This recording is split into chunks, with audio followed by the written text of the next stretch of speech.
Guys, Deluded Guna, YouTube's N'Golo Kante. Just a quick vid. Obviously, I've been doing my Team of the Week, Duds of the Week, and I'm going to do the Q&A, which you'll see me wearing this exact thing.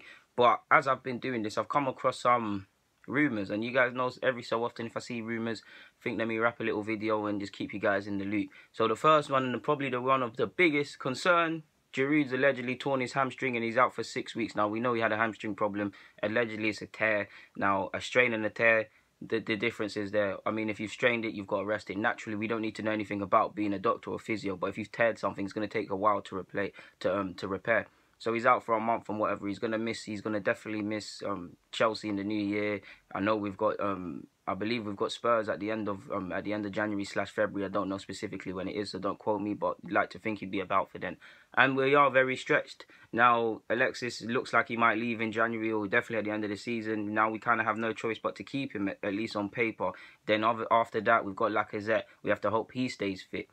We've got Welbs and Theo, two dire options, but I'm looking at the bodies. And with this in mind, you have to consider, why didn't you keep Lucas Perez for the bench or whatever? Like, it really doesn't make sense, man. It really doesn't make sense. I watched Lucas Perez against Barca for Deportivo, whoever he's on loan at. Didn't have the best of games, but yeah, don't even know why I said that.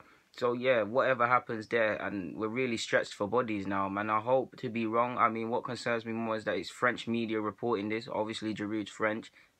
I don't need to sum up anything else other than that for you guys. I mean, if it was a Spanish paper talking about Giroud, I'd be a bit skeptical. But it's a French one, and it's a French one before any English outlet has spoken about it. So maybe they've got some credible info. Maybe English clubs haven't been briefed. Maybe it's not true, which I hope it isn't. But at this moment in time, 6 weeks is a mad thing. So yeah, staying with Alexis. Allegedly, his officials were in London. I'm not sure specifically when and whatever like that, but I mean, if his officials are there, it looks like it's going to be done then. I mean, it looks like at times he's priced himself out of moves because of his agent. He's priced himself out of moves, but it looks, if he is going to go to PSG, good on you. I mean, I do still think you're going to go City, but just to clear this rumor up, I mean, if it's true, you go after France. You're not a rival. You're not going to hurt us. You're not really a rival because we don't look like we're going to be in the champs. But yeah, man. If he goes to PSG, where is he going to play though? Because like, where is he going to play? Surely does that mean Cavani's gone? I mean, he could play deeper, but where is he going to play? I mean, you could slap everybody on there because they're stars, but that front three, surely that means Cavani's gonna leave. And then Alexis strikes me as someone that is just will be happy to let Neymar take free kicks and pens, and he's just happy to be at a competitive side at the age of 29 and getting all that money, to be honest with you. So yeah, moving on from that, I don't know the truth about that, but moving on from that, allegedly Nzonzi was at Arsenal, was at the Arsenal versus Liverpool game. Now, we don't know if he was there for Liverpool, at Liverpool's request or at Arsenal's request, or if he was actually in fact there, because it's just rumours. But if he is there, it does add to it adds fuel to the flames, because he was in London. I know it was for his kid and whatnot, but allegedly he flew back over again. I hope it's true. We do need that. You saw Wilshere and Xhaka trying to defend, but they just can't do it. Imagine 4-3-3 with him there. It'd be crazy. And lastly, the most depressing one. Sorry about that, guys. And lastly, the most depressing one, Abue.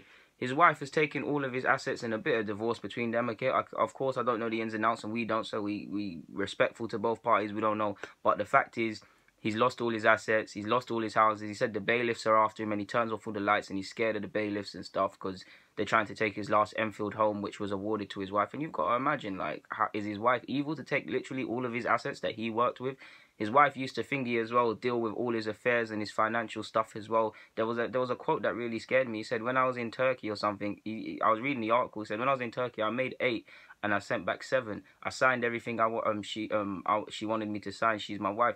Okay, it is your wife, I get that, but like, why are you not taking control of your own finances in your life? And this just goes for anyone. Like, you earned these assets. Why are you not the one controlling them? I get it's your wife and stuff, but this goes to show you can trust people, but you've got to be in control of your own finances that you worked with. I mean, it is deep. You got taken to the cleaners for most of the assets which you worked with. Of course, she deserves her fair share. She's been your wife. She's looked after the kids as you've done your football and stuff. But this just shows, one, young footballers, especially young footballers from other countries where you might not have had money, look after your finances correctly. Try and bring through a girl that's come through the struggle like you if you can.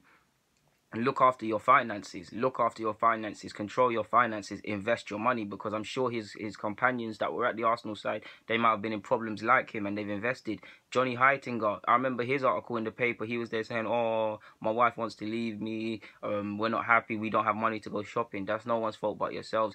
Like, Obue can ultimately not blame anyone but himself. It's harsh, but it's the truth. I mean, I'm seeing people saying Arsenal should give him a coaching job, and there is scope to do that. I mean, he said he's been battling suicide, or on the brink of suicide. I don't want to see him kill himself. That's it's Obue, man. You don't want to see anyone do that. So I'd love to see him get a role if that could help him, but it's not Arsenal's prerogative to offer him help, to offer him advice, to offer him a job. It was up to him to deal with his finances, to control his finances and things like that. Like, he's not part of the club anymore. So some of these people going over the top with saying Arsenal need to do something, need to calm down. I mean, if all of these big clubs helped every ex-player that is doing certain things they're not supposed to do, not that Obue is, or turn into booze and drugs, come on now. It's nonsense, isn't it? Guys, Deluded Guno, I'm signing out. There's not much more to be said. Just saw a couple of rumours. Let me throw a vid together, give you guys something. But yeah, DG, I'm out.